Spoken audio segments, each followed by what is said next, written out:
வணக்கம் மக்களே.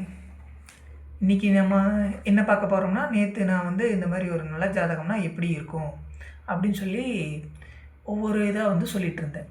அந்த மாதிரி இன்றைக்கி பார்த்திங்கன்னா, நான் அதுக்கு ஒரு உதாரணமாக ஒரு ஜாதகம் ஒன்று எடுத்துகிட்டு வந்திருக்கேன்.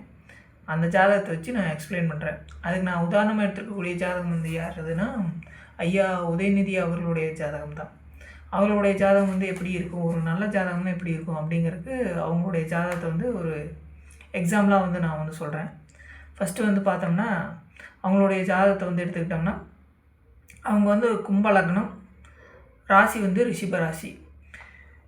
ஒரு ஜாதகத்தில் சூரியனும் சந்திரனும் கேந்திரத்தில் இருக்கணும்னு சொன்னேன்ல, அதுக்கு தகுந்த மாதிரியான ஒரு ஜாதகம். இப்போ ரைட் சைடில் பார்த்தீங்கன்னா ஜாதகம் தெரியும், கட்டம் தெரியும். இப்போ நான் சொல்கிற பாருங்கள். இப்போ கும்ப லக்னம், 2ல் கேது, 4ல் சந்திரன், 5ல் குரு, 6ல் செவ்வாய், 7ல் லக்னாதிபதி சனி, 8ல் ராகு, 9ல் சுக்கிரன், 10ல் சூரியன், 11ல் புதன். ஓகேங்களா? இப்போ பார்த்தீங்கன்னா சூரியனும் சந்திரனும் சந்திரன் 4ஆம் வீட்டில் கேந்திரத்தில் உச்சமாக இருக்கார். சூரியன் 10ஆம் வீட்டில் கேந்திரத்தில் நட்பு வீட்டில் இருக்கார். இதில் சந்திரன் பௌர்ணமி சந்திரனாக இருக்கார். சூரியனும் சந்திரனும் கேந்திரத்தில் இருக்காங்க. அடுத்து சுபகரங்களான குருவும் சுக்கரனும் திரிகோணத்தில் இருக்காங்க. இதில் புதன் குரு பரிவர்த்தனை, அதாவது குரு வலுத்திருக்கார். அதேமாதிரி சுக்கரன் அவருடைய சொந்த வீட்டில் மூல திரிகோண உழவில் இருக்கார். ஓகேங்களா? குருவும் சுக்கரனும் வலுத்திருக்காங்க. சூரியனும் சந்திரனும் வலுத்திருக்காங்க. அடுத்து லக்னாதிபதி பார்த்திங்கன்னா 7ஆம் வீட்டில் திக்பலமாக இருக்கார். ஆனால் லக்னாதிபதி லக்னத்தை பார்க்குறது தப்பு தான். இருந்தாலும் பார்த்திங்கன்னா அவர்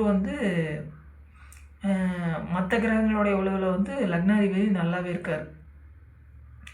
அடுத்து பார்த்திங்கன்னா பாவகிரகங்கள்னு சொல்கிற செவ்வாய் 6ல் மறைஞ்சிருக்காரு. ராகு 8ல் இருக்கார். 8ல் இருக்கிறது ஒரு குறைன்னு சொன்னாலும் 8ஆம் வீடு இவருக்கு நட்பு வீடு, 10ஆவதுக்கு அது புதனோட வீடு. அப்படிங்கிறதுனால ராகு பெரிய கெடுபலன்களை செய்ய மாட்டார். அதுக்கடுத்து பார்த்திங்கன்னா அடுத்தடுத்து ஆரம்பித்த தசைகள் எல்லாம் யோக தசைகள். இப்போ சனி திசை அவருக்கு யோக தசை தான். ஆனால் சனி பாவத்துவமாக சூரியனோட வீட்டில் பாவத்துவமாக இருக்கிறதுனால சனி தசை ஒன்றும் சிறப்பில்லை. இதுக்கு அடுத்து வரக்கூடிய புதன் தசை பிரமாதமாக இருக்கும். ஓகேங்களா? அது அட்டகாசமாக இருக்கும். அதுக்கடுத்து பார்த்திங்கன்னா இவர் பிறந்ததுலேருந்து கஷ்டப்படாமல் நல்லா அருமையாக வாழ்ந்தவர், நல்ல திறமையானவர், லக்னத்தை குரு பார்க்குது, ரொம்ப நல்லவர். அந்த மாதிரியான ஒரு கேரக்டர் கொண்டவர், கொஞ்சம் நிதானமானவர். ஓகேங்களா? அதுக்கு அவருடைய லக்னத்தை குரு பார்க்குறதும் லக்னத்தை சனி பார்க்குறதுனால கொஞ்சம் நிதானமாக இருப்பார். நிதானமாக செயல்படுவார். அந்த மாதிரியான ஒரு கேரக்டரு. அப்புறம் பிறக்கிறப்பவே பார்த்திங்கன்னா இவங்க குடும்பம் ஒரு அரசியல் குடும்பம். அப்படிங்கிறதுனால லக்னத்துக்கு 10ல் சூரியன் திக்பலமாக இருக்கார். அப்பாவே முதலமைச்சர். அப்படிங்கிறதுனால பார்த்திங்கன்னா சூரியன் பௌர்ணமி சந்திரனோட பார்வையில் அதிக வலுவில் இருக்கார். அதே மாதிரி 9ஆம் அதிபதியும் பார்த்திங்கன்னா வலுத்திருக்கு. ஓகேங்களா? அதாவது நான் எக்ஸாம்பிளாக சொல்ல வந்தது என்னென்னா, இவருடைய ஜாதகத்தில் சூரியனும் சந்திரனும் கேந்திரங்கள் இருக்கிறதோடு மட்டும் இல்லாமல் கேந்திரத்தில் வலுத்து சந்திரன் உச்சமாகி பௌர்ணமி சந்திரனாக இருக்கார். சூரியன் நட்பு வீட்டில் பௌர்ணமி சந்திரனுடைய பார்வையில் திக்பலத்துலேயும் இருக்கார். சந்திரனும் திக்பலத்தில் இருக்குது. சுபர்களான குருவும் சுக்கரனும் பார்த்திங்கன்னா திரிகோணத்தில் வலுவாக இருக்காங்க. அந்த மாதிரி ஒரு அமைப்பு.